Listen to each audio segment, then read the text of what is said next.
Yo, what's up mga ka-DeepTech? So, ngayong araw ay may i-repair akong apat na cellphone. So ayun mga ka-DeepTech, isa-isayin natin yung sira nito. So, ito, ang sira nito ay possible po ay battery kasi naka-charge siya, gumagana. Pagka tinanggal mo na matay. Itong pangalawa naman, ang sira nito ay itong power ay volume button. So sira na yung external pati yung internal button. So ito papalitan ko ngayon. At itong pangatlo,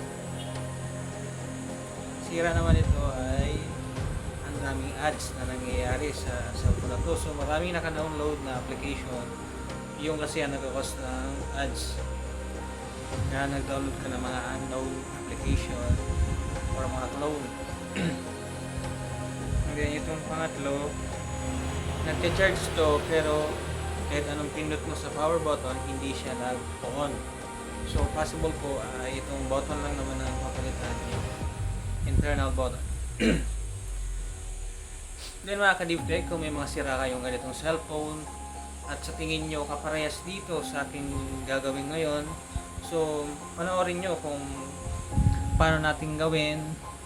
Bali hindi naman to step by step na ipapakita, para makita nyo lang na ginagawa ko yung cellphone. So yun, kontakin nyo na lang ako dito sa aking personal account or dun sa Ferds Electronics para yun, kung may sira talaga yung cellphone nyo, mapag-usapan natin. So yun, mga ka-DeepTech, sisimulan ko na ito at let's go. Bago ko simulan to, ito po pala ang isa ay Samsung. Ito ay Oppo. Ito naman ay Vivo. And last but not the least, it's Realme. So ayun, hindi ko na siya i-isahin, dadirect ko na siya lahat. So bali napaliwanag ko naman lahat yung mga sira nito. So panoorin nyo lang kasi may naka-standby akong isang camera dito. So yan yung mga camera ang ginagamit ko para makita yung buong workbench ko. So ayan, ito mamaya sasama ko rin yan, dagdag lang yan. So yun, hindi ko na siya iisahin at bubuksan ko na yan lahat. So yun, bali napaliwanag ko naman, makikita nyo na lahat. So yun lang.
Yun nga mga ka-DeepTech, so yun, tinanghali na nga. So napakainit na yung tanghali. So natapos ka na nga yung apat na cellphone na to. Bali yung isa ay nakuha na ng may-ari. Yung ang sira, yung mga button. At yun, pinaniran ko yung internal button, pati yung external. So ngayon ang natitira dito is yung tatlo. Ito yung sira yung battery. Ang problem ito yung battery, ito yung nabubuhay at namamatay at nagagamit na siya pag naka-charge. So ito namang isa ay yan, ito yung power button yung problema, hindi siya nag-on. So ngayon all goods na at nagagamit na.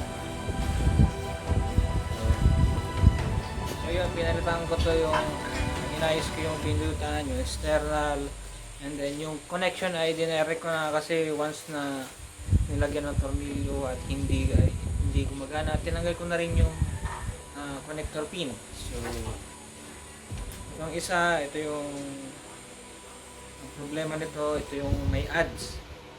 So yan, ang dami kasi naka-install na kung ano-ano laro, tas yun yung iba mga clone na application. So yun po nagkakos ng pagkakaroon ng ads at hindi na magamit yung phone dahil sa lagi nagpo-pop up yung mga ads.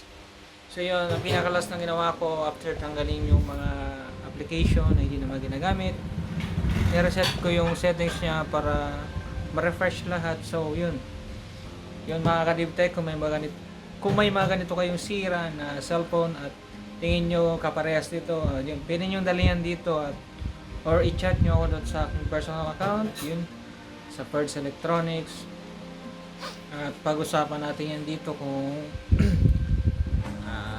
yun ba talaga ang sira. So yun mga ka-DivTech, please like and share at para masuportahan nyo yung video na to nakarating ko saan. So hanggang dito na lang mga ka-DivTech, good day po, bye bye.